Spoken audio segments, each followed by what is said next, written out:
Johannes skryf teen die mense wat in die gemeente is, wat aan die gnostiek vashou. Gnostiek wat sê, fisiese wêreld is sleg, jou liggaam is sleg, jou siel word gered, jou siel gaan hemel toe.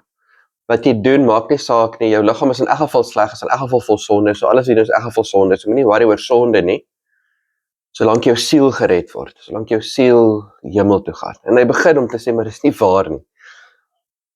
Jy doen sonde, want jy is liggaam en siel.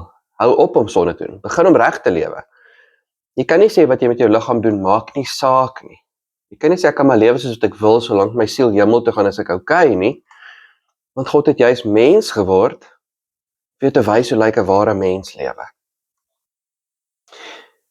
En nou gaan hy 'n stapie verder en sê, maar, onthou net, jou sondes is vergewe.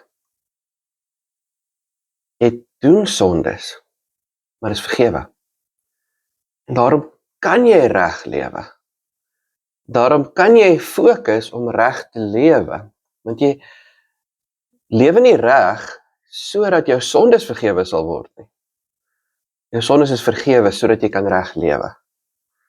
Jou sondes is vergewe, en nou kan jy Jesus volg in ware mens wees.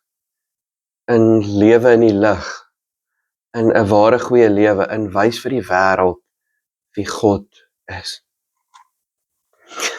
'n Ware Christen lewe nie uit die verlede uit nie. Ek dink nie aan my sondes nie, ek hou nie vas aan wat ek verkeerd gedoen het nie. Ek is nie hard op myself of oor ander mense vir die verlede nie. My sondes is vergewe, ander se sondes is vergewe. Ek hou dit nie teen my of teen hulle nie. Ek lewe vir vandag. Gaan ek vandag lig lewe? Gaan ek vandag deur my lewe vir die wêreld wys wie my Vader, wie my God is? Gaan ek en jy vandag dit doen? Here God, dankie dat ons sondes vergewe is. Dankie dat U ons Vader is wat ons lief het. Dankie dat ons lewe vir U saak maak. Dat U ons roep om lig te lewe, dat U ons roep om vir die wêreld te wys wie U is. Leer ons, help ons om dit vandag te doen.